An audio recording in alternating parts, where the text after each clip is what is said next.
kami, sang pengubah negeri. Guru bergerak pasti, berbagi dan mengabdi, religi dan mandiri, solusi untuk negeri. Bergerak cerdaskan bangsa, gotong royong dalam satu irama. Merdeka belajar siswa, cerdas dan berkarakter Pancasila. Taklukkan rintangan yang ada, percaya yang kuasa guru penggerak akan selalu ada untuk siswa Indonesia bahagia.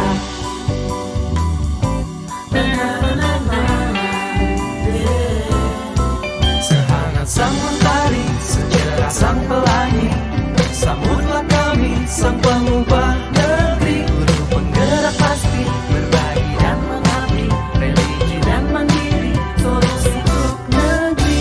Bergerak cerdaskan bangsa, Gotong royong dalam satu irama. wujudkan cita-cita siswa, Cerdas dan berkarakter Pancasila. Taklukkan rintangan yang ada, percaya yang kuasa guru penggerak akan selalu ada untuk siswa Indonesia bahagia.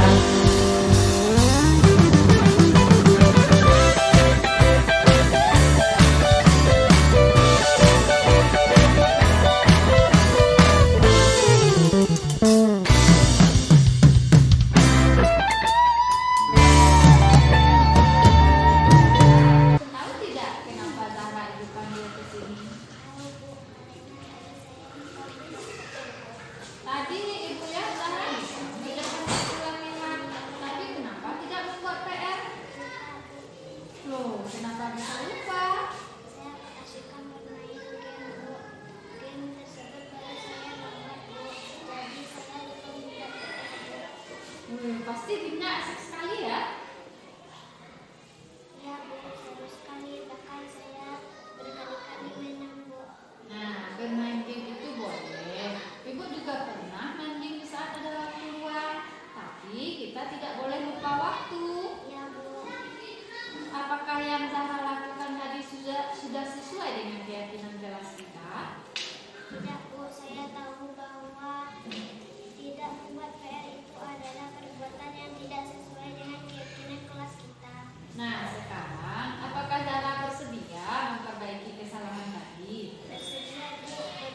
Saya berjanji tidak akan mengulangi lagi, Bu.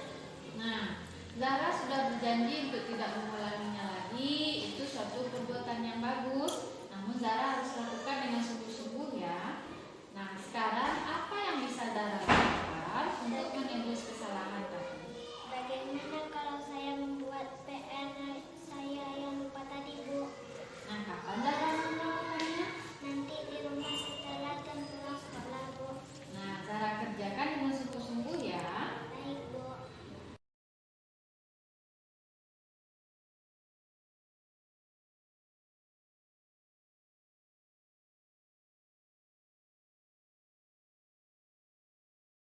Kak Enung tahu kenapa Enung ibu panggil ke sini? Tahu, Bu, karena saya tidak memakai baju seragam, Bu. Nah, kenapa Enung tidak pakai seragam hari ini? Baju seragam saya basah, Bu.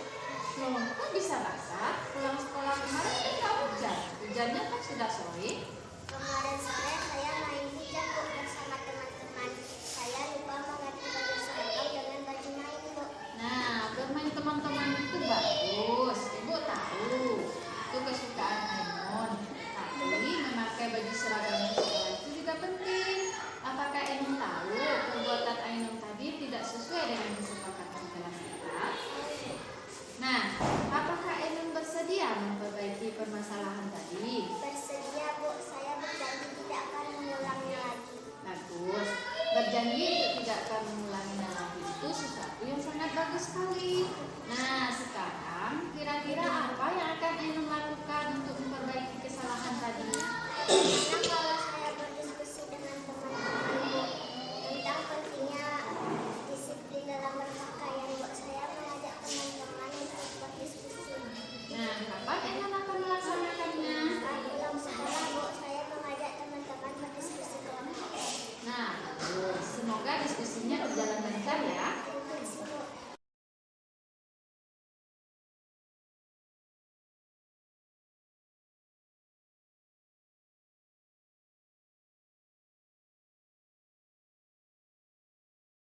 Assalamualaikum warahmatullahi wabarakatuh.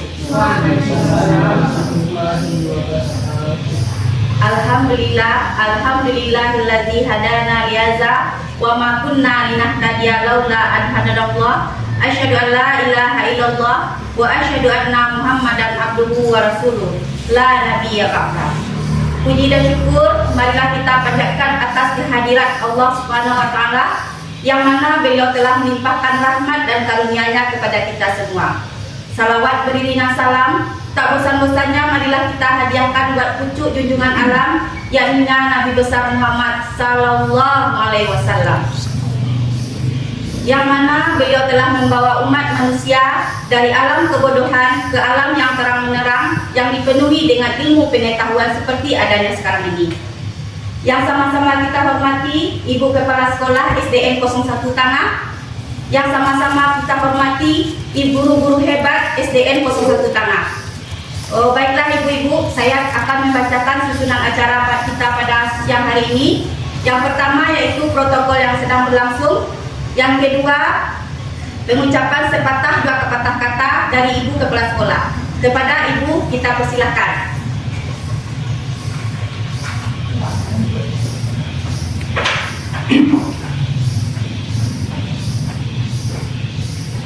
Assalamualaikum warahmatullahi wabarakatuh.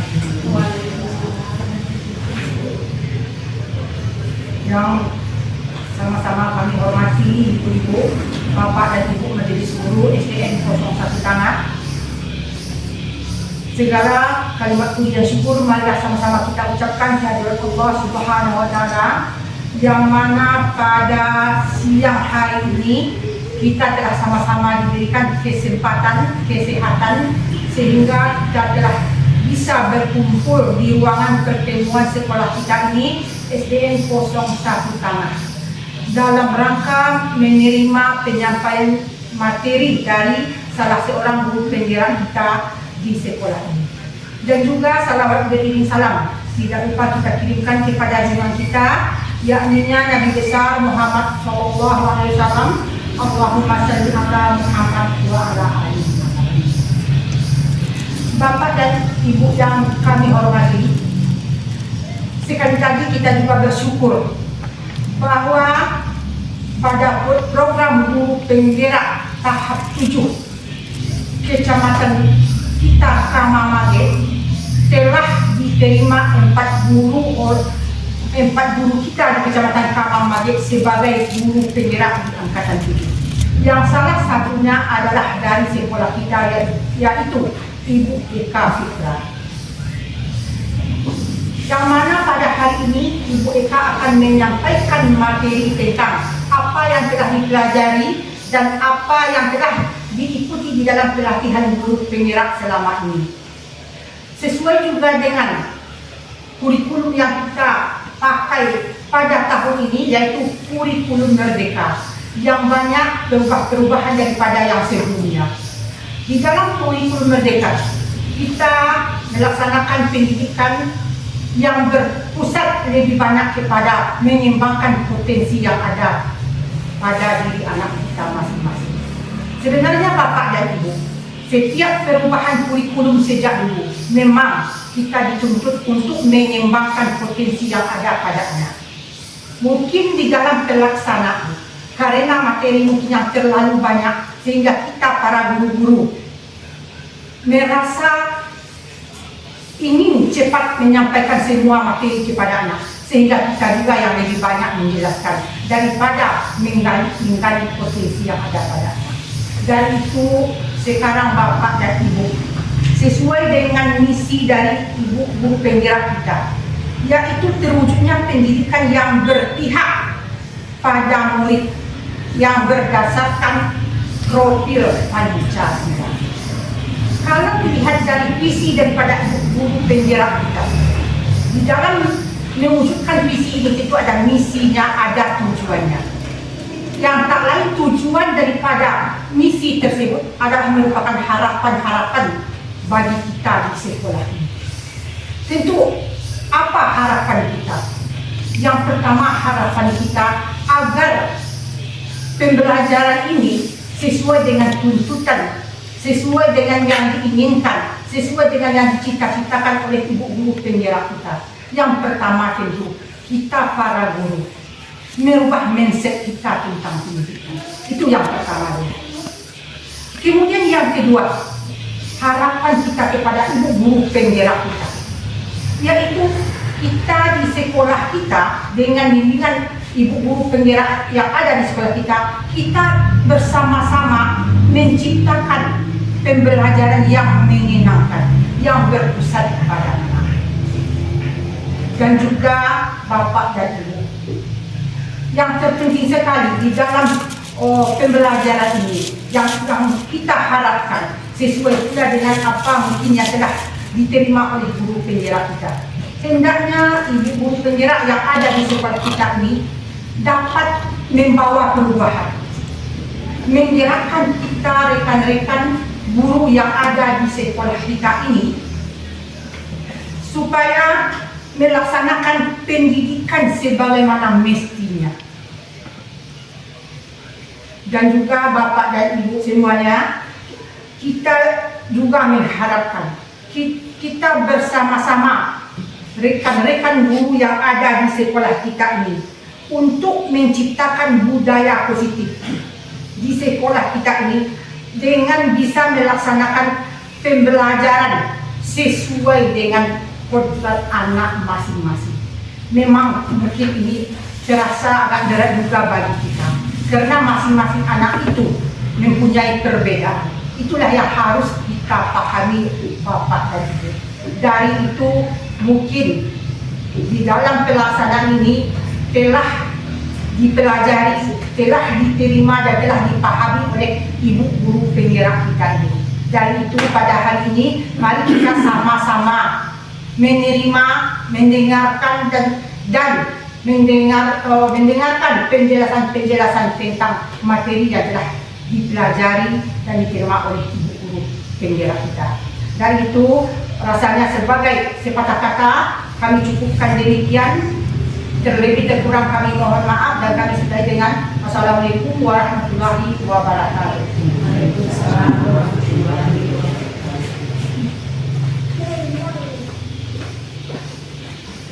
Selanjutnya kita masuk pada pelajaran selanjutnya yaitu pengibasan modul 1.4 budaya positif yang akan disampaikan oleh Ibu Eka Fitra, calon guru penggerak angkatan 7. Kepada Bu Eka Fitra, kita persilahkan.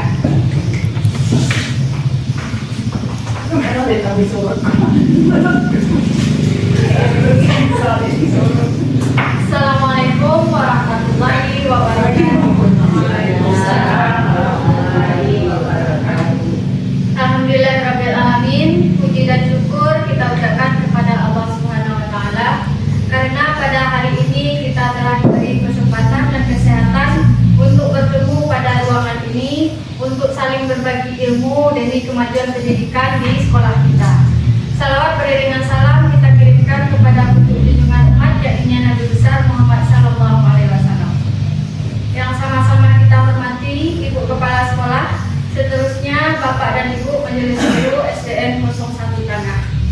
Terlebih dahulu ucapan terima kasih yang sebesar-besarnya saya ucapkan kepada Bapak dan Ibu karena pada hari ini telah bersedia untuk meluangkan waktunya sehingga kita bisa berkumpul di sini. Di sini Bapak dan Ibu, saya sebagai calon guru penggerak pada modul 1.4 diminta untuk melakukan pengibasan kepada rekan-rekan guru yang ada di sekolah tentang budaya positif. Bapak dan Ibu yang saya hormati, budaya positif di lingkungan sekolah ini tidak bisa diciptakan hanya oleh guru penggerak saja. Walaupun yang mempelajari modulnya adalah guru penggerak, tapi materi ini kami sampaikan kepada Bapak dan Ibu semuanya. Semoga kita nanti bisa sama-sama untuk menciptakan budaya positif yang ada di lingkungan sekolah kita. Tentunya tujuannya adalah untuk menciptakan rasa aman dan nyaman bagi kita sebagai seorang guru dan yang pastinya menciptakan rasa aman dan nyaman bagi peserta didik kita nanti. Sehingga proses pendidikan dan pembelajaran yang ada di sekolah bisa berjalan sesuai dengan yang semestinya.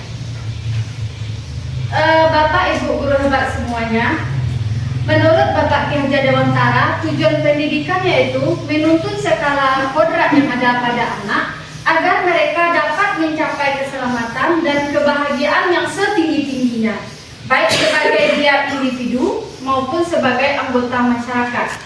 Jadi Bapak dan Ibu, pendidik atau kita sebagai guru hanya bisa menuntun tumbuhnya kodrat dari anak tersebut, menuntun lakunya, bukan merubah dasar anak itu. Anak datang ke sekolah dengan mempunyai segala macam keberagaman kodrat yang sudah dibawanya semenjak lahir Bapak dan Ibu. Ada kodratnya, kodrat alamnya, kodrat yang ada pada dirinya. Misalnya, ada anak yang terlahir dengan dia mempunyai tingkat emosi yang tinggi. Itu ada Bapak dan Ibu. Bagaimana cara kita menuntunnya di sekolah? Kita tidak bisa menghilangkan rasa temperamen yang ada pada anak, kita tidak bisa menghilangkan. Itu akan tetap ada pada diri anak. Tapi bagaimana usaha kita supaya anak tersebut tidak mempunyai rasa emosi yang tinggi? Itulah fungsinya pendidikan, itulah fungsi kita sebagai guru. Kita rubah pikirannya, kita tanamkan kepada pikirannya kalau sikap emosi itu tidak baik. Jadi dengan mengendalikan pikiran si anak tersebut, mereka bisa menekan atau menyembunyikan sikap-sikap atau karakter-karakter yang buruk tadi. Sebenarnya itu tidak hilang pada diri anak Bapak dan Ibu, karena itu sudah menjadi dasarnya. Kemudian kekuatan-kekuatan yang ada pada diri anak, itulah nanti Bapak dan Ibu yang akan kita gali. Anak yang punya bakat seni, bakat agama, bakat olahraga, itu yang akan kita gali. Itulah harapan anak ketika mereka datang ke sekolah. Mungkin awalnya mereka tidak tahu, Bu, saya sukanya nyanyi. Seringkali ya Bapak dan Ibu, kita kaget ketika penampilan anak ada bakat, oh ternyata dia bisa ini, ternyata dia mampu ini. Karena mereka sendiri tidak menyadarinya. Jadi tugas kita lah Bapak dan Ibu untuk menebalkan kodrat anak yang baik-baik tersebut. Jadi kita bukan untuk merubahnya, tapi kita hanya bisa memperbaiki lakunya. Dasar pada diri anak tersebut tetap ada. Itu menurut Bapak Ki Hajar Dewantara. Kemudian Bapak dan Ibu, anak tersebut di sekolah kita harus kita didik seperti kata Ibu kita tadi, sesuai dengan kodratnya ada dua. Ada kodrat alam dan ada kodrat zaman. Untuk kodrat alam anak, misalkan berhubungan dengan pribadinya, berhubungan dengan lingkungan alamnya. Itu kodrat anak. Di mana kita mengajar, di mana lingkungan anak kita, sesuaikan pembelajaran dengan lingkungan sekitar. Contoh, di daerah kita ada istiadat yang begitu kental. Nah, masuklah ke dalam pembelajaran. Itu sesuai dengan kodrat alam anak, lingkungan sekitar. Apa misalkan makanan-makanan tradisional yang ada di lingkungan daerah kita, kita ajarilah anak kita membuat itu. Atau keterampilan tradisional yang ada di daerah kita, sesuai dengan lingkungan alam yang ada di sekitarnya. Kemudian Bapak dan Ibu, yang kedua, kodrat anak itu adalah kodrat zaman. Zaman kita sekolah dulu, mungkin kami zaman 80-an Bapak dan Ibu, berbeda dengan zaman anak sekarang. Apalagi zaman ibu-ibu yang sudah lampau. Tak bisa lagi Bapak Ibu kita berpikiran, oh dulu saya belajar gini bisa Bu. Tak bisa lagi seperti itu Bapak dan Ibu. Kita mempersiapkan anak untuk hidup di masa depan. Jadi alam dan zaman anak sekarang mau tidak mau kita harus mengikuti. Anak sekarang hidup dengan segala kecanggihan teknologi Bapak dan Ibu. Maka lakukanlah pembelajaran yang juga mengaitkan dengan kecanggihan teknologi tersebut. Itu kodrat zaman anak. Yang kita rasakan sekarang adalah buah pendidikan zaman dahulu. Itu ada Bapak dan Ibu. Jadi pendidikan anak kita sekarang bukan sekarang mereka mengertinya, berpuluh-puluh tahun yang akan datang baru bisa merasakan hasil dari pendidikan yang kita berikan saat ini. Itu tentang kodrat anak. Kemudian Bapak dan Ibu, kita sebagai guru ini laksana petani. Kita akan memimpin anak sesuai kodratnya. Anak yang datang ke sekolah sebagai bibit, sekolah kita inilah sebagai lahannya. Nah, jadi Bapak dan Ibu, bibit yang sama apabila diolah oleh petani yang berbeda, pasti hasilnya akan berbeda. Betul tidak, Bu? Karena petani yang satu dengan petani yang lain, cara merawatnya pasti akan berbeda. Mungkin di kelas sebelumnya anak tidak bisa ini. Oh, di kelas ini kok dia makin bisa? Mungkin guru yang ini dia bisa. Istilahnya bisa menggali potensi yang ada pada anak tersebut. Itulah yang diharapkan anak Bapak dan Ibu. Anggaplah kita sebagai pendidik ini sedang bercocok tanam. Kita pasti ingin menghasilkan buah yang bagus ya Bu ya. Nah, kita sebagai petani lah yang menentukan mau dikasih pupuk atau enggak, mau dikasih air atau enggak, mau dirawat atau enggak. Itulah harapan anak dan orang tua ketika mereka datang ke sekolah. Mereka itu ibarat bibit. Terkadang bibit yang kurang bagus ketika dirawat dengan baik oleh petani yang akan bisa tumbuh dengan baik. Ketika dia mendapatkan tanah yang baik atau lingkungan sekolah yang baik, mereka bisa tumbuh dengan baik. Itulah fungsi kita nanti untuk menciptakan budaya positif di sekolah kita secara bersama-sama. Kemudian Bapak dan Ibu, budaya positif di sekolah yaitu nilai-nilai atau kebiasaan di sekolah yang berpihak pada peserta didik agar mereka dapat berkembang menjadi pribadi yang kritis, penuh hormat, dan bertanggung jawab. Jadi di sekolah kita menciptakan budaya positif, semua anak tersebut akan merasa nyaman. Tentunya dengan kebiasaan-kebiasaan, bukan hanya sesaat saja. Jika dalam kelas mungkin baju anak kita masuk, pasca istirahat langsung keluar, berarti itu belum menjadi kebiasaan. Inilah yang nanti akan kita biasa-biasakan. Mungkin ketika ada di hadapan kita mereka merasa takut karena ada gurunya, ada pak gurunya. Ketika gurunya tidak ada, mereka ribut karena itu belum menjadi suatu kebiasaan. Berarti budaya positif di sekolah kita belum tercipta sepenuhnya. Belum ada pribadi yang kritis, rasa hormat dan bertanggung jawab. Kita ditagih PR, banyak nggak buat PR? Berarti mereka masih belum bisa bertanggung jawab. Inilah nanti yang akan kita usahakan secara bersama-sama Bapak dan Ibu. Selanjutnya Bapak dan Ibu, paradigma kita perlu berubah. Yang pertama, untuk membangun budaya positif, sekolah perlu menyediakan lingkungan yang positif, aman dan nyaman agar murid mampu berpikir, bertindak, mencipta dan dengan merdeka, mandiri dan bertanggung jawab. Di lingkungan sekolah inilah kita bentuk. Ketika datang ke sekolah, anak datang dengan beragam emosi, betul tak Bu? Kadang pas mau berangkat ke sekolah mereka kena marah. Pas mau berangkat ke sekolah belum dapat uang jajan. Pas di jalan bertengkar. Di sinilah kita sebagai guru, sebagai warga sekolah berusaha menciptakan lingkungan belajar yang positif, yang aman dan nyaman bagi murid-murid kita. Termasuk lingkungan kelas kita. Mencipta dengan merdeka, mandiri dan bertanggung jawab. Di sekolah mereka akan berkreasi. Mungkin di rumah dengan orang tua dengan segala keterbatasan mereka tidak merdeka dengan segala minat dan bakatnya. Maka kitalah di sekolah yang akan mewujudkan tersebut. Kemudian Bapak dan Ibu, lazimnya disiplin dikaitkan dengan kontrol. Dalam hal ini kontrol guru dalam menghadapi murid kita nanti. Di mana posisi kontrol kita sebagai guru, Bapak dan Ibu, yang selama ini kita terapkan akan kita lihat nanti. Nah, mari sama-sama pada kegiatan ini kita rubah mindset kita. Semua kita bertujuan untuk menciptakan budaya positif di sekolah kita. Insya Allah kalau bersama-sama kita pasti bisa Bapak dan Ibu. Sekarang Ibu mempunyai pasangan duduk masing-masing. Kita akan cobakan sedikit permainan. Salah seorang dari Ibu mencoba mengepalkan tangan. Anggap di dalam tangan Ibu menyimpan sesuatu yang berharga. Sesuatu yang berharga Ibu kepalkan. Dan teman Ibu yang satu lagi berusaha untuk membuka. Terserah, boleh dibujuk, boleh dihardik, boleh digeliti atau diapapun boleh. Sampai tangannya bisa dibuka. Silakan Bapak dan Ibu. Sampai anggap yang ada di dalam tangan Ibu itu adalah sesuatu yang berharga. Boleh Ibu ancam, boleh Ibu hardik, boleh ada yang masa ada permata. Boleh ditinju. Silakan Bu, mau dibujuk, mau menangis. Silakan coba.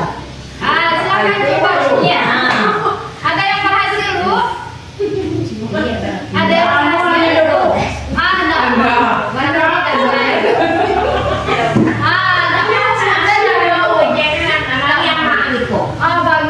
Karena yang ada di dalamnya adalah sesuatu yang berharga ya. Iya. Jadi sebenarnya Ibu-ibu Yang kita lakukan tadi adalah kontrol diri kita. Yang berhak mengontrol diri kita sendiri. Kita yang megang kendali, mau dibuka atau enggak, itu enggak, Bu. Dibujuk pun, dihardik pun, dimarahi, kalau kita nggak mau tetap tak buka. Jadi yang memegang kontrol atas diri kita, Bu, ya kita sendiri. Begitu juga dengan anak didik. Nah, sekarang kita lihat Bapak dan Ibu.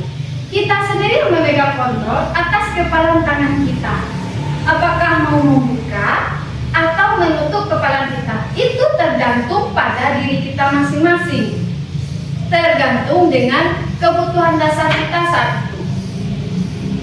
Nah, nanti Bapak dan Ibu kita akan melihat kebutuhan dasar setiap manusia itu sama. Semuanya ada 5, akan kita pelajari nanti. Sekarang Bapak dan Ibu, perubahan paradigma teori kontrol dan ilusi kontrol.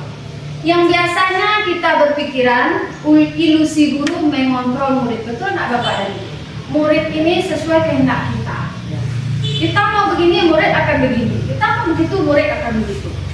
Kan kita lihat apakah ini masih bisa kita pakai sepenuhnya atau tidak. Yang kedua, ilusi bahwa kritik dan membuat orang merasa bersalah dapat menguatkan karakter. Seringkali kita menasihati anak dengan menimbulkan rasa bersalahnya, misalkan atas dosa-dosanya terhadap orang tua. Nanti kita lihat apakah ini sudah betul yang kita lakukan. Mungkin sejenak anak akan merasa takut karena rasa bersalahnya kepada orang tua atau kepada guru atau kepada teman. Kita lihat nanti apakah ini akan berlanjut untuk tahap selanjutnya. Ilusi yang keempat, bahwa semua penguatan positif efektif dan bermanfaat. Dan yang keempat, orang dewasa memiliki hak untuk memaksa. Apakah ini bisa kita terapkan pada anak didik kita nanti? Sekarang Bapak dan Ibu, perubahan paradigma stimulus respon dan teori kontrol. Ini respon Bapak dan Ibu, ini teori kontrol. Tadi yang memegang kontrol terhadap diri kita sendiri adalah kita. Dan anak juga begitu, mereka yang mengontrol diri mereka sendiri sesuai dengan kebutuhan masing-masing. Pada stimulus respon, kita mencoba mengubah orang agar berpandangan sama dengan kita. Harus sama, sepemikiran dengan kita. Itu tidak bisa kita lakukan. Kalau pada teori kontrol, kita berusaha memahami pandangan orang lain tentang dunia. Kita berusaha memahaminya. Kita tidak bisa memaksakan orang lain tersebut. Karena yang memegang kendali atas dirinya adalah dia. Yang kedua, perilaku buruk dilihat sebagai suatu kesalahan. Sedangkan pada teori kontrol, semua perilaku memiliki tujuan. Seringkali ketika anak melakukan suatu kesalahan, berkelahi, tidak buat PR, datang terlambat, atau berbuat ulah segala macam, kita anggap itu suatu kesalahan.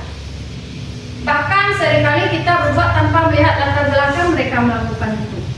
Jadi sebenarnya Bapak dan Ibu, pada teori kontrol, semua perilaku positif ataupun negatif itu punya tujuan. Kenapa anak bisa mengganggu temannya? Karena ada tujuannya. Ada kebutuhannya yang tidak kita penuhi. Nanti akan kita lihat pada kebutuhan dasar Bapak dan Ibu. Kenapa anak-anak main dalam belajar? Karena ada kebutuhannya yang tidak kita penuhi. Begitu juga dengan anak kita di rumah Bapak dan Ibu. Jadi salah atau betul yang dilakukan oleh anak, dia mempunyai tujuan. Tidak selamanya kita langsung, oh ini salah, lihat dulu alasannya. Mungkin ada anak yang merampas makanan, mungkin karena dia lapar kok. Tidak ada teman yang mau ngasih, dirampas makanan orang karena dia mau bertahan hidup. Atau anak yang merampas makanan ingin melihat temannya menangis, wajahnya menjadi senang ketika melihat temannya menangis. Ada kebutuhan akan kesenangannya. Kemudian yang ketiga, orang lain bisa mengontrol saya. Hanya Anda yang bisa mengontrol diri Anda. Jadi kita yang memegang kendali Bapak Ibu. Kita boleh minta pendapat sama orang lain, boleh. Tapi tetap yang menentukan adalah diri kita sendiri. Terus, pemaksaan pada saat rujukan gagal. Kolaborasi dan konsensus menciptakan pilihan-pilihan baru. Jadi inilah nanti Bapak dan Ibu, kolaborasi kita di lingkungan sekolah untuk menciptakan budaya positif itu sangat penting sekali. Kita tidak bisa bergerak sendiri-sendiri di dalam kelas, tidak bisa. Karena keluar dari kelas, anak-anak kita nanti akan bergaul dengan lingkungan kelas lainnya. Kemudian terakhir, model berpikir menang atau galak. Pada teori kontrol tidak ada lagi menang atau kalah, semua kita menang-menang karena setiap perbuatan mempunyai tujuan. Itu nanti yang akan kita lihat. Jika anak melakukan salah, lihat tujuannya itu apa. Selanjutnya Bapak dan Ibu, apa itu makna disiplin? Mungkin selama ini disiplin kita berpikiran patuh terhadap satu aturan, taat dan patuh terhadap satu aturan. Ketika dilanggar bagaimana Bu? Ada hukuman, ada sanksi. Seolah-olah disiplin itu menjadi momok yang menakutkan bagi anak. Ya Bu ya. Sekarang kita ubah pandangan kita. Sebenarnya yang disiplin itu apa? Disiplin itu artinya belajar. Nanti kita lihat tingkatan-tingkatan dari disiplin tersebut. Kemudian makna asal dari kata ini berkonotasi dengan disiplin diri dari murid-murid. Kemudian membuat orang menggali potensinya menuju sebuah tujuan, apa yang dia hargai. Jadi disiplin itu nanti akan kita buat anak kita disiplin itu memang dari diri. Bukan lagi membuat PR bukan karena takut dimarahi oleh bu guru. Bukan lagi datang ke sekolah takut kena hukum. Bukan lagi berpakaian rapi takut kena marah. Kita akan melatih anak didik kita untuk menerapkan disiplin yang memang berasal dari dalam dirinya. Kemudian pada budaya kita makna disiplin telah berubah menjadi sesuatu yang dilakukan seseorang pada orang lain untuk mendapatkan kepatuhan. Inilah kebiasaan kita selama ini. Kecenderungan umum adalah menghubungkan kata disiplin dengan ketidaknyamanan. Betul tak Bu? Merasa terpaksa anak-anak. Harus duduk begini, harus datang ini, harus buat ini. Kemudian bukan dengan apa yang kita hargai atau pencapaian satu tujuan mulia. Nanti akan kita lihat secara perlahan bagaimana mewujudkan disiplin ini. Kemudian Bapak dan Ibu, disiplin adalah kemampuan memerintah diri sendiri dalam mengontrol dan menguasai diri untuk memilih tindakan yang mengacu pada nilai-nilai yang kita hargai dengan penuh tanggung jawab tanpa terperintah orang lain. Artinya Bapak dan Ibu, kalau anak itu dikatakan disiplin, memang itu berasal dari dalam dirinya. Kalau selama ini mungkin anak kita ketika melihat guru baru masuk najuri Bu ya, ketika melihat guru baru duduk semuanya, berarti itu masih disiplinnya levelnya masih rendah. Tapi kalau ada anak guru dia tetap rapi, berarti itu sudah berasal dari hatinya, bukan karena diperintah oleh orang lain. Inilah yang akan kita bentuk secara perlahan. Ini tidak bisa instan, melalui pembiasaan-pembiasaan tadi. Itulah yang budaya positif Ibu-ibu. Kemudian maksud dari nilai yang kita hargai adalah nilai-nilai kebajikan yang merupakan tujuan mulia di setiap individu, yaitu nilai-nilai yang ada pada profil pelajar Pancasila. Ini hanya sebagian kecil Bu. Masih banyak nilai-nilai kebajikan yang lainnya yang bisa kita terapkan pada anak-anak kita. Yang pertama, beriman dan bertakwa kepada Tuhan Yang Maha Esa dan berakhlak mulia. Yang ini adalah nilai yang ada profil pelajar Pancasila yang sudah kita terapkan pada kurikulum Merdeka saat ini. Di samping yang 6 buah ini Bapak dan Ibu banyak nilai yang lain, seperti tolong menolong, saling menghargai, banyak yang lain. Ini adalah di antaranya. Ini dia Bapak dan Ibu, untuk mewujudkan disiplin tadi ada teori motivasi perilaku manusia. Ketika kita disiplinnya untuk menghindari ketidaknyamanan atau hukuman, apa yang akan terjadi apabila saya tidak melakukannya? Berarti motivasi kita masih eksternal, masih berada di luar. Itu masih pada rendah, level terendah. Ketika kita disiplin tersebut Bapak dan Ibu hanya takut karena kita mendapat hukuman. Contoh, anak-anak buat PR hanya takut Beko nanti disuruh berdiri di depan kelas. Berarti disiplinnya masih level yang terendah. Level yang kedua, apabila dia untuk mendapatkan imbalan atau mendapatkan hadiah. Kan ada yang ya harus menghafal kali-kali, besok Ibu kasih hadiah. Itu sudah disiplin, sudah masuk level yang kedua, bukan untuk hukuman lagi. Kan sering kita seperti itu ya Bu ya. Nah, hafal ini siapa yang dapat besok Ibu kasih hadiah. Siapa yang dapat besok Ibu naikkan nilainya. Itu levelnya yang kedua. Bagaimana level yang tertinggi? Ketika dia melakukan disiplin, motivasinya untuk menghargai dirinya sendiri. Saya akan menjadi orang seperti apa bila saya melakukan ini. Berarti dia sudah mengingat nilai-nilai kebajikan universal tadi. Jadi ketika menghindari hukuman berarti itu levelnya yang terendah. Yang kedua, ketika untuk mendapatkan suatu hadiah atau suatu penghargaan, itu levelnya sudah yang kedua. Dan ketika dia ingin menghargai dirinya sendiri, baru itu motivasinya berasal dari dirinya sendiri atau motivasi internal. Bisa kita lihat siapa murid kita sudah mempunyai kesadaran yang level pertama, level kedua, atau level ketiga. Baiklah Bapak dan Ibu, kebutuhan dasar manusia sudah kita sebutkan tadi ada 5. Setiap manusia punya kebutuhan ini. Yang pertama yang di tengah-tengah adalah survival. Survival ini adalah kebutuhan untuk bertahan hidup. Kita makan, kita minum, kita bernafas, kita beraktivitas, itu adalah kebutuhan untuk bertahan hidup. Kemudian kebutuhan cinta kasih dan diterima. Ingin disayang, tentu anak-anak kita ingin diperhatikan ya Bu ya. Ingin dimanja, ingin diterima oleh gurunya. Itu kebutuhan dasar anak Bu. Nah, baik itu dengan orang tua maupun dengan kita sebagai guru. Kemudian kebutuhan akan penguasaan. Mereka ingin dianggap kalau mereka itu mampu. Itu kebutuhan akan penguasaan. Dia ingin dianggap kalau mereka bisa bercerita misalkan, bisa melakukan olahraga. Kemudian kebutuhan akan kebebasan. Kebebasan untuk berekspresi, kebebasan untuk melakukan aktivitas, kebebasan untuk berinovasi. Itu kebutuhan dasar Bapak dan Ibu. Semua kita sama. Kemudian kebutuhan akan kesenangan. Jadi kita ini butuh senang-senang Bapak dan Ibu. Begitu juga dengan anak kita. Sekali-sekali bolehlah kita belajar di kelas sambil ketawa-ketawa, ada game, ada ice breaking-nya yang seru-seru, tidak apa-apa. Karena memang itu dibutuhkan oleh anak. Ini kebutuhan dasar semua manusia, termasuk kita sebagai orang dewasa. Ini ada sebuah kasus Bapak dan Ibu. Kita baca sama-sama.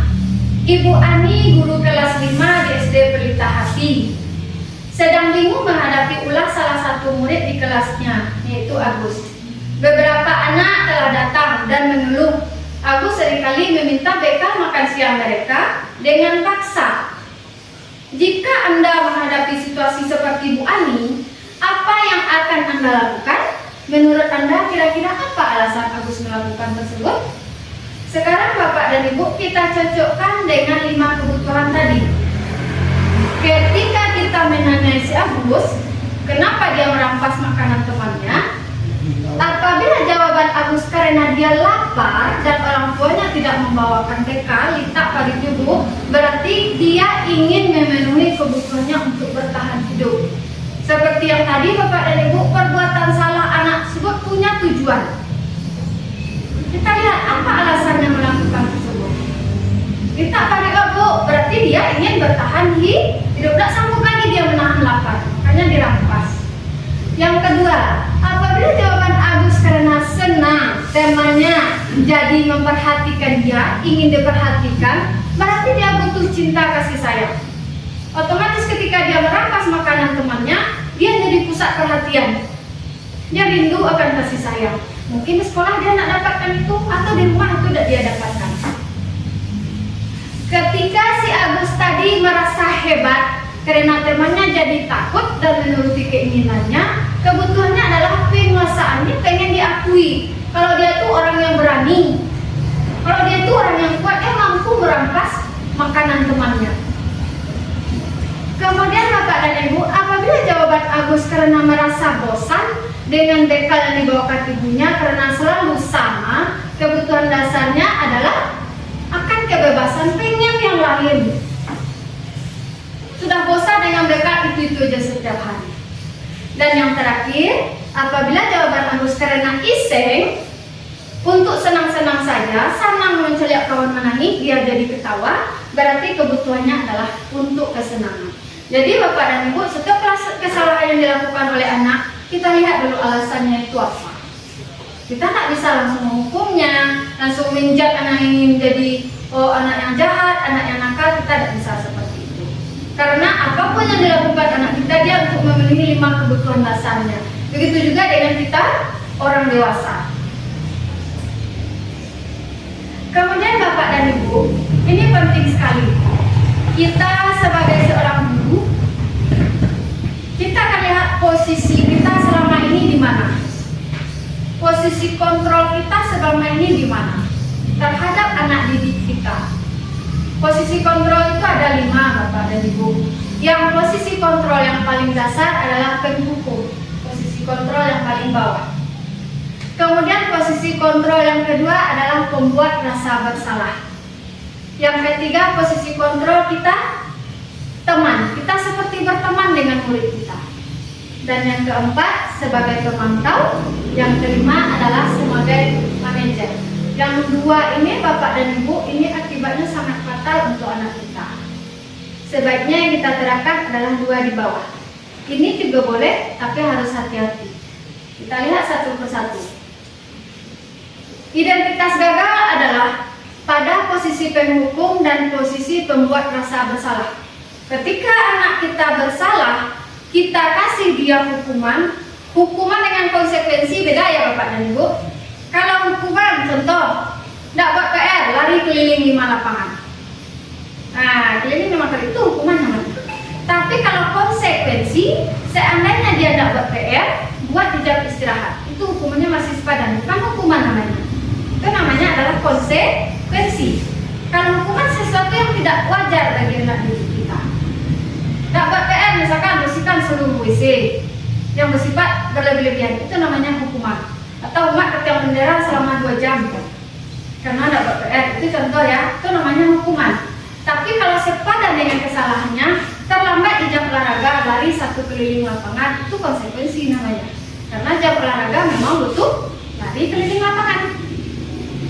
Nah, sekarang yang menghukum, ketika kita seorang guru berada pada posisi penghukum, guru tersebut menghardik, menunjuk-nunjuk, menyakiti, menyindir. Inilah yang kita lakukan kalau posisi kita sebagai penghukum. Kalau ini yang kita lakukan Bapak dan Ibu, kita berada di level yang posisi kontrol yang paling bawah, penghukum.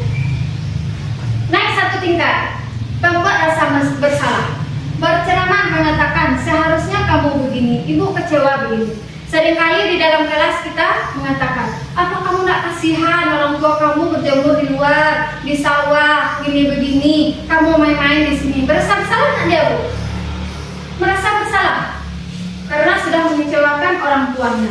Atau ibu kecewa sama perbuatan kalian ini, ibu percaya mereka merasa bersalah. Nanti akan ada akibatnya Bapak dan Ibu. Ini masih posisi levelnya nomor 2 dari bawah. Ini kontrolnya dari luar. Perbuatan yang dilakukan anak, mungkin setelah kita menyebutkan alasannya orang tuanya atau ibu kecewa, mereka akan berubah. Tapi berubah tersebut hanya untuk menghindari hukuman. Sifatnya hanya sementara.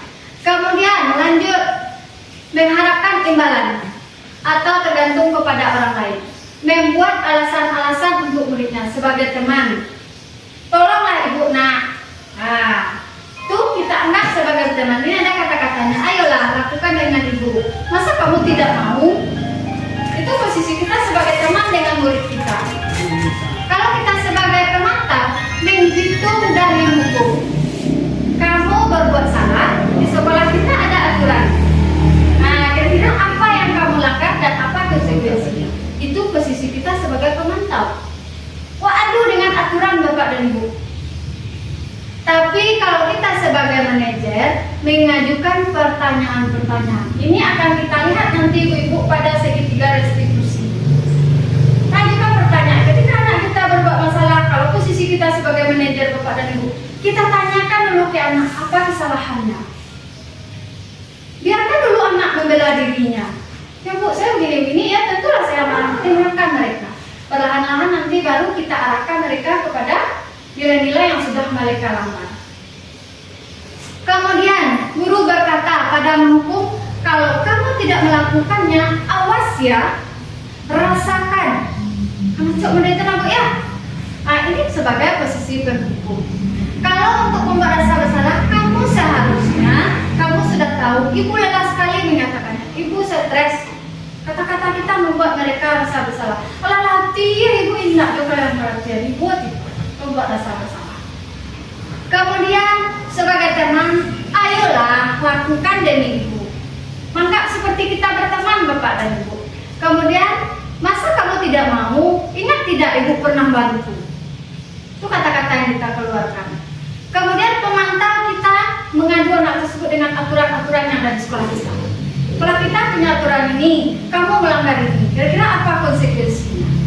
Kalau ini, apa yang kita yakini, apa yang bisa kita kerjakan untuk memperbaiki masalah ini, kita tanya, nilai apa yang sudah kita sepakati? Mana yang kamu langgar? Kita tanya, apa kira-kira yang akan kita lakukan setelah kamu melanggar ini? Kamu maunya apa? Tanya ke anak dulu, kalau kita sebagai manajer. Kemudian hasilnya, anak akan memberontak, menyalahkan orang lain dan berbohong. Posisi menghukum.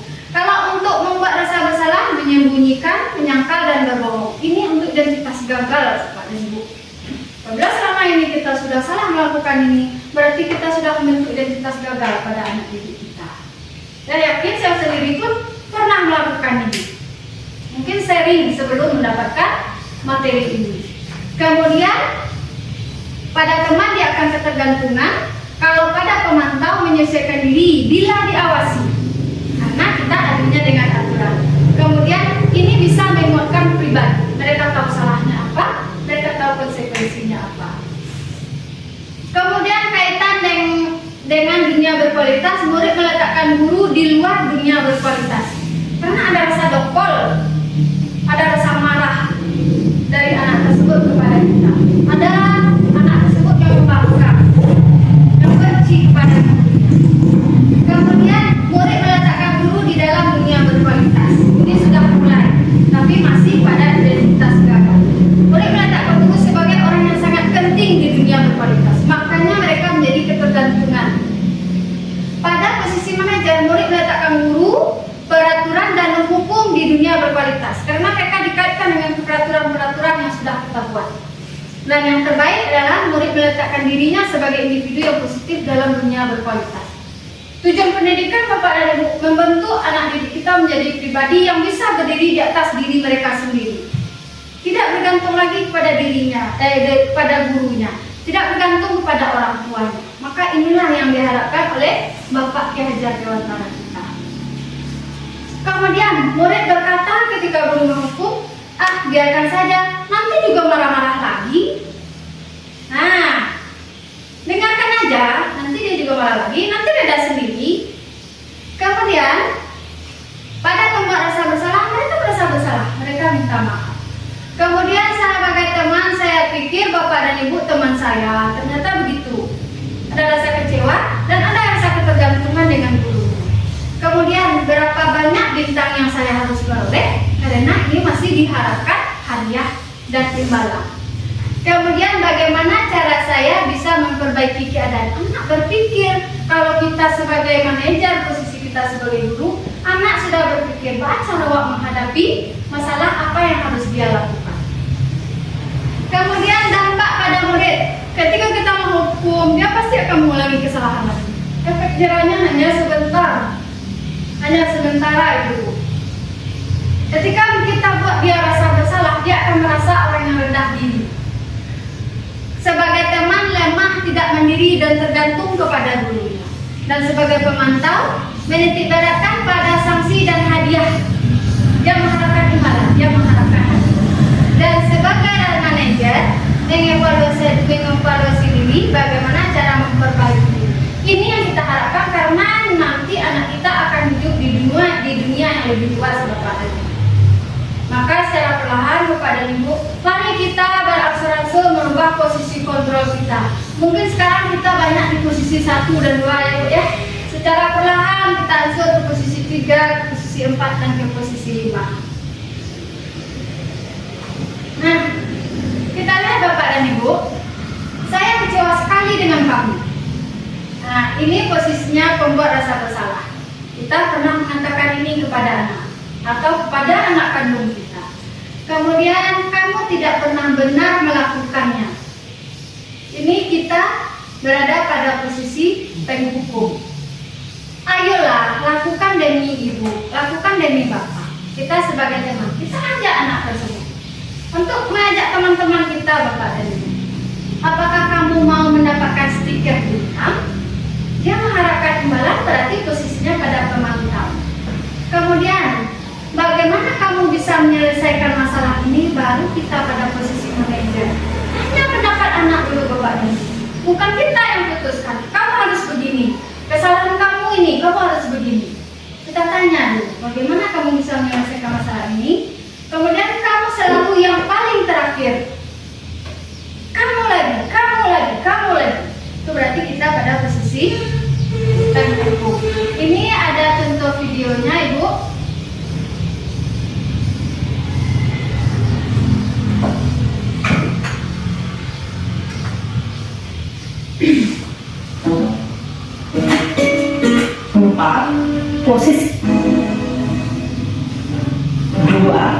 Posisi pembuat merasa bersalah.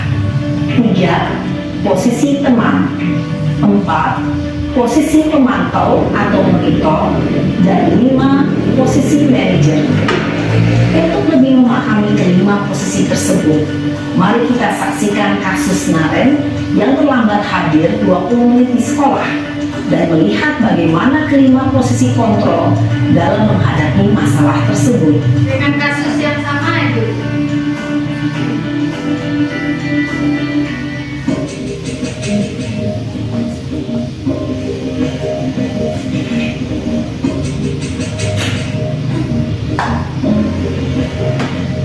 Naren!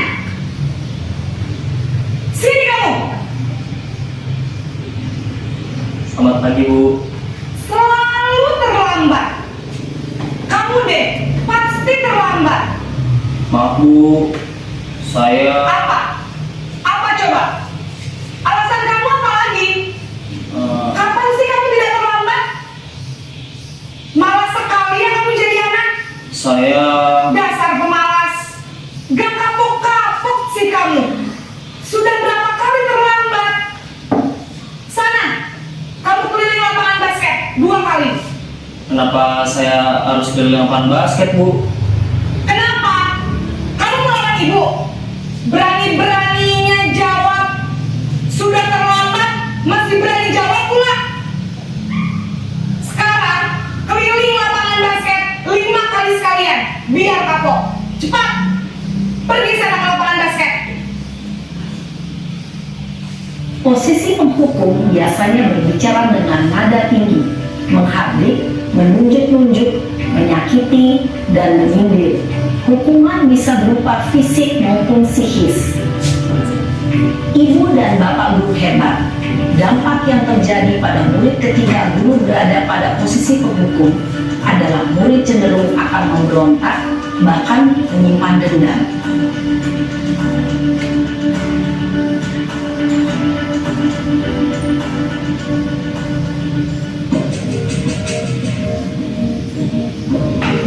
Kasus yang sama, ya, Bu, ya. Dengan penanganan yang berbeda. Naren!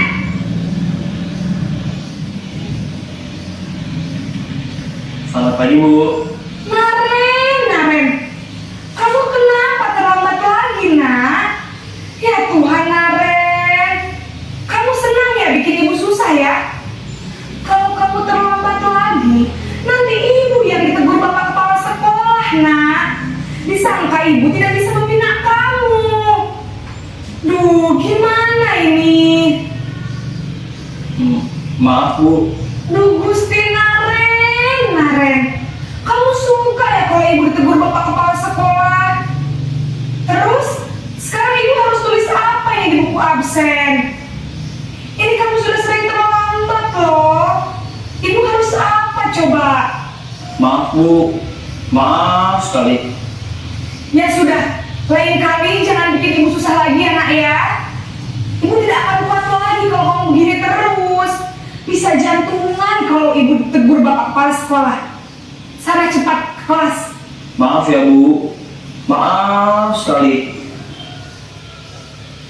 Anak jadi merasa bersalah, Bu. Posisi pembuat rasa bersalah berbicara dengan nada tenang, cenderung lembut, namun kata-kata yang diutarakan membuat murid merasa menjadi orang yang gagal, memandang buruk dirinya sendiri, merasa tidak berharga, dan tidak sanggup membahagiakan orang lain. Ketika guru mengambil posisi pembuat rasa bersalah, murid akan menganggap dirinya yang bersalah dan ia akan menyimpan emosi negatif tersebut di dalam dirinya.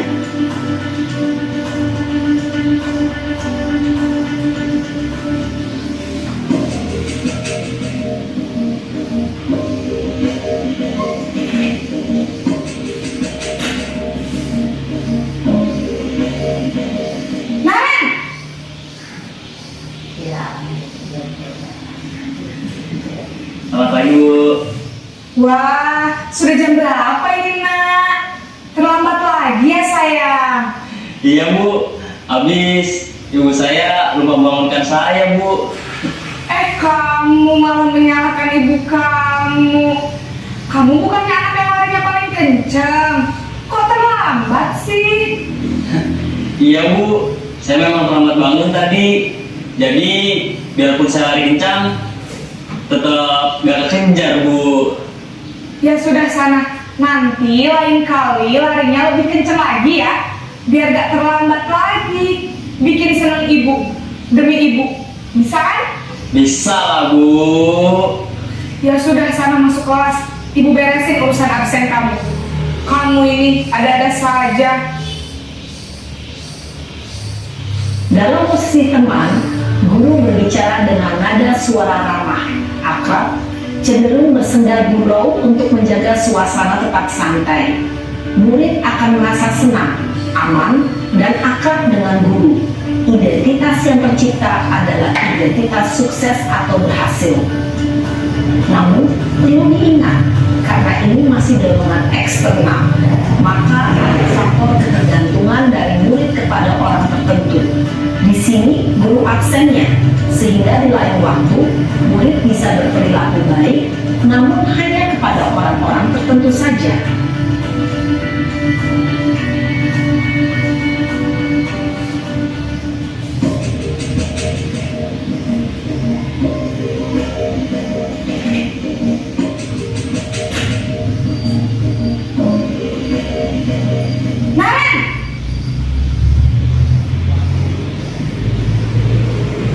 Selamat pagi, Bu. Kemarin, apa peraturan sekolah kita tentang jam berapa kita harus masuk sekolah, Nak? Kita harus di sekolah jam 7, Bu. Iya betul, sekarang sudah jam 7.20. Naren sudah tahu konsekuensinya jika terlambat hadir. Paham, Bu. Saya harus tinggal kelas pas jam istirahat selama 20 menit. Iya benar, konsekuensinya demikian. Jadi nanti jam 9.30 pas istirahat, kamu harus tinggal di kelas, kerjakan tugas tambahan untuk ketertinggalan kamu, ya? Baik, Bu. Posisi pemantau mengandalkan penghitungan atau data untuk mengontrol murid. Guru mengarahkan murid berdasarkan peraturan dan konsekuensi. Seorang pemantau menunjukkan bahasa tubuh dan ekspresi wajah yang datar dan cenderung formal.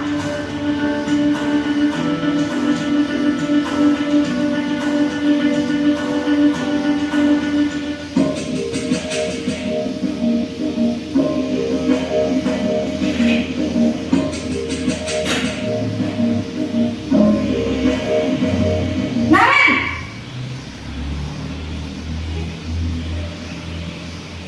Selamat pagi, Bu. Selamat pagi, Naren. Maaf, Bu. Saya terlambat. Iya, sekolah masuknya jam 7, sekarang sudah jam 7.20. Jadi sekarang bagaimana ini, Naren? Maaf, Bu. Saya lupa setel alarm saya semalam. Baiklah, menurut kamu, keyakinan sekolah yang mana yang perlu kamu tingkatkan? Menghargai diri sendiri dan orang lain mungkin, ya, Bu. Setuju. Jadi, apakah Naren meyakini prinsip saling menghormati tersebut? Iya, Bu. Saya meyakininya. Apakah Naren bersedia memperbaiki masalah keterlambatan ini? Bersedia, Bu. Bagaimana kamu akan memperbaiki masalah keterlambatan ini?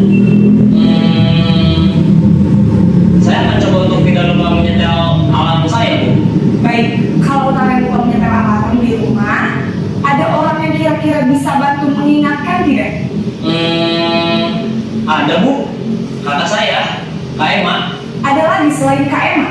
Selain Kak Emma, ada ibu saya. Baik, jadi yang mengingatkan Naren adalah Kak Emma dan ibu kamu ya? Kira-kira akan mulai start alarm kapan nih Naren? Setelah pulang sekolah, akan segera saya lakukan. Baik, jadi Naren akan setel alarm untuk bangun besok pagi dan akan diingatkan oleh kakak dan ibunda Naren ya. Ada lagi yang mungkin perlu dilakukan Naren agar tidak terlambat bangun lagi? Tidak ada Bu. Baik Naren, terima kasih untuk kerjasama kamu. Sekarang kamu perlu kembali ke kelas untuk belajar. Baik Bu, terima kasih. Jadi itu ibu-ibu, 5 posisi beda perlakuan ketika anak kita melakukan suatu kesalahan. Dan diharapkan nanti secara perlahan kita bisa pada posisi sebagai manajer. Kemudian Bapak dan Ibu yang saya hormati, untuk menciptakan budaya positif yang ada di sekolah kita, yang pertama biasa kita membuat peraturan kelas ya. Peraturan kelas ini akan kita rubah menjadi keyakinan kelas. Keyakinan kelas ini sedikit berbeda dengan peraturan kelas. Peraturan kelas biasanya kalimatnya dilarang begini, dilarang begitu ya. Kalau dia keyakinan kelas, isi kalimatnya positif semuanya. Contoh, pada keyakinan kelas yang kita buat adalah yang ada nilai-nilai kebajikannya. Misalkan disiplin. Peraturan kelas, keyakinan kelas ini Bapak dan Ibu tak perlu banyak-banyak. 6, 7, 8 atau 5 saja sudah cukup. Yang penting ini kita sepakati bersama dengan anak didik kita. Dan isinya adalah kalimat-kalimat positif. Kemudian kita bisa menciptakan semua kelas ketika sudah mempunyai keyakinan kelas masing-masing, maka secara perlahan kita akan menciptakan lingkungan positif. Dan lingkungan positif inilah secara perlahan menjadi kebiasaan-kebiasaan bagi anak kita sehingga menjadi budaya positif. Jadi yang budaya positif ini ibu-ibu sudah terbiasa anak melakukannya. Kemudian Ibu, pada keyakinan kelas, nilai-nilai kebajikan atau prinsip-prinsip universal yang disepakati bersama, lepas dari latar belakang suku. Keyakinan kelas ini dibuat bersama murid Bu. Isinya adalah bersifat abstrak daripada peraturan yang lebih rinci dan konkret. Tidak usah banyak-banyak. Kalau biasa kita buat peraturan kelas sampai 15 ya. Kalau sekarang tak usah, 6 aja sudah cukup. Berupa pernyataan-pernyataan universal yang bersifat positif, tidak terlalu banyak, dan sebaiknya semua warga kelas ikut berkontribusi dalam membuatnya. Dan secara berkala kita tinjau ulang. Jadi ketika buat keyakinan kelas biasanya di awal semester kita libatkan semua anak. Mereka pengen kelasnya itu seperti apa? Pengennya disiplin, saling menghormati, tertib, saling tolong menolong. Itulah yang kita buatkan pada keyakinan kelas kita. Kita semuanya menggunakan kata-kata yang bersifat positif. Contoh, peraturan kelas yang biasa kita buat selalu kembalikan buku pada tempatnya. Nilai yang kita harapkan adalah tanggung jawab. Jadi keyakinan kelas yang kita buat tanggung jawab saja. Begitu juga di dalam melakukan kekerasan yang kita harapkan adanya keselamatan dan menghormati orang lain. Jadi Bapak dan Ibu, ketika anak melakukan kesalahan, keyakinan kelas inilah yang nanti kita tanya. Ketika dia berkelahi, kita tanya, keyakinan kelas mana yang kamu langgar? Dia berarti melanggar menghormati orang lain atau keselamatan. Ini nanti akan kita terapkan dalam menerapkan segitiga restitusi dalam menyelesaikan masalah itu. Gunakan masker, berarti keyakinan kelas kita adalah kesehatan dan keselamatan. Itu bedanya dengan peraturan kelas. Kalau keyakinan kelas, dia berisi nilai-nilai kebajikan. Ini akan kita ingatkan terus kepada anak kita. Kalau sudah tidak cocok lagi, bisa kita tinjau secara berkala. Ini ibu-ibu proses pembuatan keyakinan kelas yang sudah saya cobakan di kelas 4A. Yang pertama, kita berdiskusi dulu kepada anak didik kita, menerangkan terlebih dahulu keyakinan kelas itu apa, nilai-nilai kebajikan itu apa saja. Boleh ibu masukkan yang 6 tadi saja, boleh ditambah dengan nilai kebajikan yang lainnya. Anak diminta menuliskan keinginan mereka masing-masing. Ini pakai kata statement, ditulis. Setelah ditulis nanti anak nempel di papan tulis. Biarkan mereka pengennya apa Bapak dan Ibu. Setelah mereka tulis nanti kita tempel semuanya. tempelnya, dari sekian banyak penulisan mereka ada yang kata-kata Ibu ya, ingin kelasnya rapi, ingin hadir tepat waktu. Kita simpulkanlah yang mirip-mirip. Keyakinan kelas yang pertama adalah disiplin. Dari semua yang telah dibuat anak, keyakinan kelas yang kedua adalah tanggung jawab. Maka lahirlah ini Bapak dan Ibu, ada 8 keyakinan kelas. Ini kertas yang mereka tuliskan juga. Taruh di sana supaya mereka merasa dihargai. Dan ini adalah kesimpulannya. Ini akan kita ingatkan selalu kepada anak-anak kita. Kemudian Bapak dan Ibu, dalam menyelesaikan satu masalah, di samping posisi kontrol kita diharapkan menjadi pemantau dan manajer, ada yang namanya segitiga restitusi. Jadi masalah apapun yang dihadapi oleh anak kita, selesaikan dengan cara segitiga restitusi ini. Proses menciptakan kondisi bagi murid untuk memperbaiki kesalahan mereka dan kembali ke kelompok mereka dengan karakter yang lebih kuat, bukan dengan membunuh karakter anak tersebut, bukan dengan membuat mereka merasa bersalah, kan membuat mereka semakin mendongkol. Kemudian melalui segitiga restitusi, guru membantu murid memiliki tujuan disiplin positif, memulihkan dirinya setelah berbuat salah. Setelah melakukan salah, kita pulihkan lagi dia, kita ajak lagi ke jalan yang benar, kembali lagi ke teman-temannya dengan karakter yang lebih kuat, bukan dengan mempermalukan. Itu maksudnya karakter yang lebih kuat. Membantu murid untuk jujur pada diri sendiri, mengevaluasi dampak dari kesalahannya. Mereka mengoreksi diri, apa yang mereka lakukan, kesalahan apa dampaknya, kemudian memberikan penawaran, bukan paksaan. Tidak selamanya apa yang dikatakan anak tersebut maunya seperti apa, begini bukan selalu kita ikuti. Kita tawarkan, kalau rasanya tidak pantas kita luruskan. Ini Bu, tahapan segitiga restitusi. Ketika anak berbuat salah, yang pertama kita lakukan, stabilkan identitas anak dulu. Setiap orang pasti pernah melakukan kesalahan. Kita panggil, anak tertinju Bu, anak dapat kita tanya. Ibu tahu, setiap orang pasti punya kesalahan. Ibu juga pernah melakukan kesalahan. Jujur kita sama anak. Itu namanya Bu, kita menstabilkan identitas anak. Kamu bukan satu-satunya orang yang pernah melakukan ini. Jangan langsung kita buat anak itu merasa bersalah. Jangan langsung kita hukum. Yang kedua Bapak dan Ibu, kita validasi tindakan yang salah tersebut. Kamu tentu punya alasan mengapa melakukan ini. Seperti kita katakan tadi Bu, baik buruk dia punya tujuan. Adakah cara yang lebih efektif untuk mendapatkan apa yang kamu butuhkan? Adakah cara yang lain? Setelah itu baru kita tanya nilai-nilai yang sudah kita sepakati tadi. Nilai apa yang telah kita sepakati? Kamu ingin menjadi orang seperti apa? Itulah gunanya keyakinan kelas tadi Bu. Nilai mana yang kamu langgar? Itu dia tahapan pada segitiga restitusi. Pada tahapan pertama menstabilkan identitas, berbuat salah itu tidak apa-apa. Itu adalah hal yang wajar dilakukan oleh semua manusia. Tidak ada manusia yang sempurna. Inilah yang akan kita katakan kepada anak didik kita, bukan langsung menyalahkan mereka. Bapak Ibu tidak tertarik mencari siapa yang salah, tapi Ibu ingin mencari solusi dari permasalahan ini. Kamu berhak merasa begitu. Misalkan dia merasa tertekan, merasa marah, anak berhak marah Bapak. Tujuan kita pertama menstabilkan emosinya, menstabilkan diri. Kemudian kita validasi tindakan yang salah. Padahal kamu bisa melakukan yang lebih buruk dari ini ya. Kamu pasti punya alasan. Kamu patut bangga pada dirimu sendiri karena kamu telah melindungi sesuatu yang penting bagimu. Karena anak melakukan sesuatu ada alasan. Ini akan kita katakan kepada anak kita. Pada tahapan yang terakhir, tanyakan keyakinan. Apa yang kita percaya sebagai kelas atau keluarga, itu guna keyakinan kelas tadi Bu. Nilai-nilai umum apa yang telah kita sepakati? Apa bayangan kita tentang kelas yang ideal atau kelas masa depan? Atau kamu mau jadi orang seperti apa? Ini akan kita lakukan pada tahapan yang ketiga. Kemudian Ibu, kita lihat sepenggal salah satu contoh.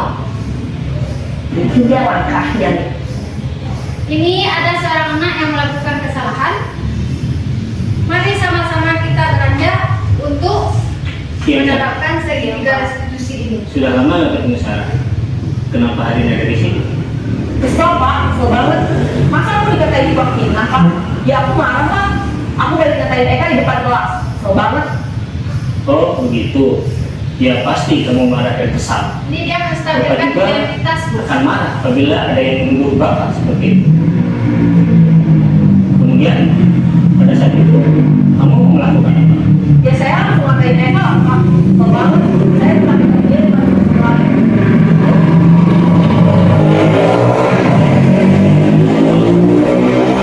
Iya Pak, saya diam saja Pak. Ya saya bela diri lah. Masa saya dituduh tukang fitnah? Ya wajarlah, mempertahankan harga diri itu sesuatu yang penting buat kamu. Untung kamu tidak bertindak lebih gegabah lagi, hanya membentak-bentak. Iya Pak. Untung saya masih bersabar dan hanya membentak saja. Sudah gemes padahal, saya pasti bela diri lah. Ya pasti ya, tapi kamu memilih untuk tetap bertahan dan bersabar. Kamu memilih untuk tidak berbuat lebih parah lagi, bukan? Iya. Nah, sekarang coba kita lihat lagi tindakan kamu yang bentak-bentak Eka di kelas. Menanyakan keyakinan. Tindakan kamu itu kira-kira sesuai dengan keyakinan kelas atau prinsip kamu tidak? Enggak lah Pak. Capek Pak jadi pemarah. Jadi keyakinan atau prinsip mana yang kurang sesuai dengan keinginan kamu? Ya, saya sebenarnya sangat menghargai orang lain. Mungkin saat itu saya menjadi emosi, jadi tidak menunjukkan sikap itu. Kamu meyakini tidak? Menghargai orang lain itu penting buat kamu. Yakinlah Pak. Iya, setuju. Kita harus saling menghargai. Namun, ada juga keyakinan yang kita sepakati yang perlu kita jalankan apabila kita sedang marah, bukan? Ya, saya bisa lebih proaktif, mulai dengan diri sendiri. Saya bisa jadi lebih sabar, mengambil waktu jeda untuk berpikir mau apa selanjutnya. Kira-kira kamu bersedia memperbaiki masalah ini tidak? Bersedia Pak. Kalau kamu memperbaiki masalah ini, kamu akan menjadi orang seperti apa? Saya akan menjadi orang yang bertanggung jawab kali ya Pak. Dan senantiasa proaktif. Iya, menurut kamu bagaimana rasanya menjadi orang seperti itu? Ya nyaman lah, bangga bisa bersabar dan menahan diri. Baiklah kalau begitu. Yuk kita pikirkan bagaimana memperbaiki masalah ini.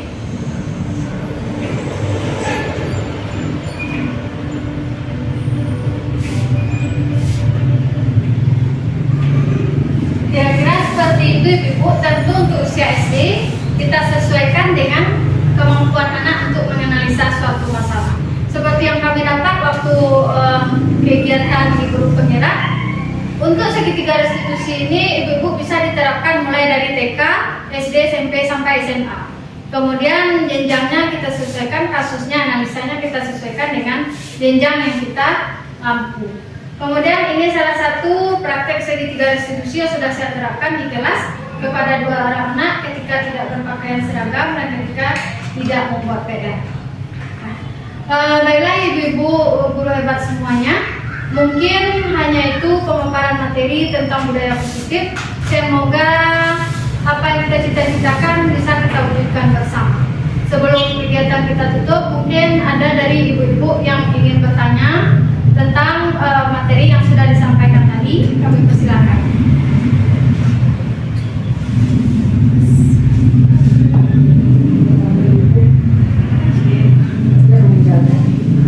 Silakan Bu, mungkin ada masalahnya di kelas atau pembuatan keyakinan kelas. Di keyakinan kelas ini penting Bapak dan Ibu. Ketika anak bermasalah, kita tanyakan keyakinan mana yang dia langgar. Nah, silakan Bu. Ada yang mau ditanyakan?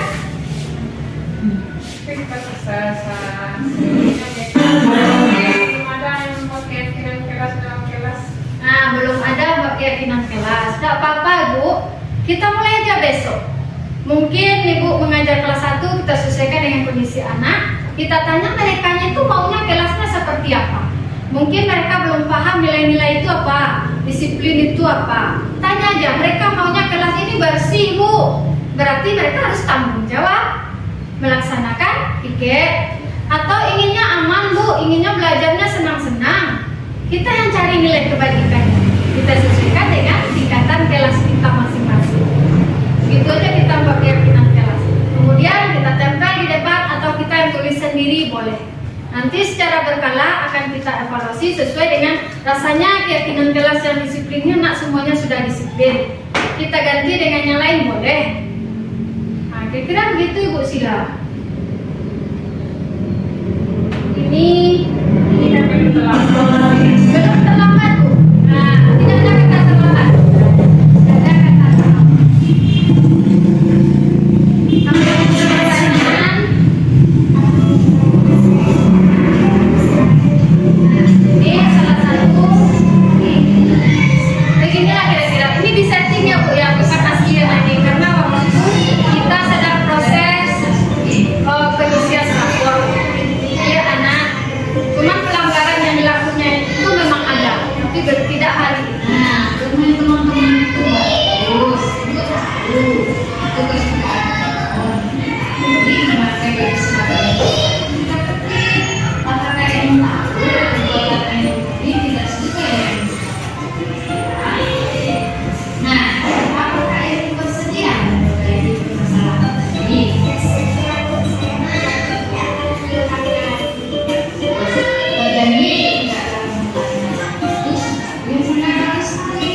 Nah, sekarang kira-kira apa yang dilakukan untuk memperbaiki kesalahan tadi?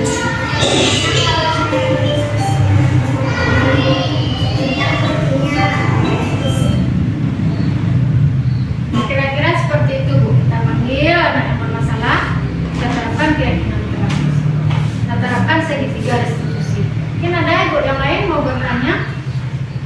Jadi tidak ada kata terlambat Ibu. Kalau belum kita mulai besok kita mulai sama-sama. Bagaimana Ibu? Mantap. Baiklah, terima kasih atas perhatiannya Ibu-Ibu. Mohon maaf atas segala kesalahan. Seandainya ada kata-kata yang tidak terletak pada tempatnya, mungkin ada yang tersinggung, bukan maksud hati untuk menyinggung atau menyindir, tapi inilah ilmu yang kami dapat dan yang akan kami tularkan kepada Bapak dan Ibu, terutama untuk diri kami sendiri. Mari sama-sama kita berubah untuk menciptakan budaya positif yang ada di sekolah kita. Karena inilah tugas kita sebagai guru. Ketika kita sudah mengangkat sumpah sebagai seorang guru, beban itu sudah ada di pundak kita Bapak dan Ibu. Nah, maka inilah kewajiban kita bersama-sama. Mungkin itu yang dapat saya sampaikan pada hari ini. Bagi kalam saya sudahi. Assalamualaikum warahmatullahi wabarakatuh.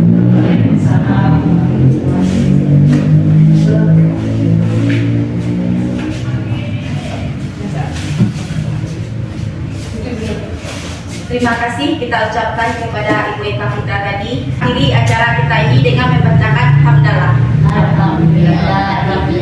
Kalau ada salah dan janggal, saya mohon maaf. Saya sudahi dengan Assalamualaikum warahmatullahi wabarakatuh.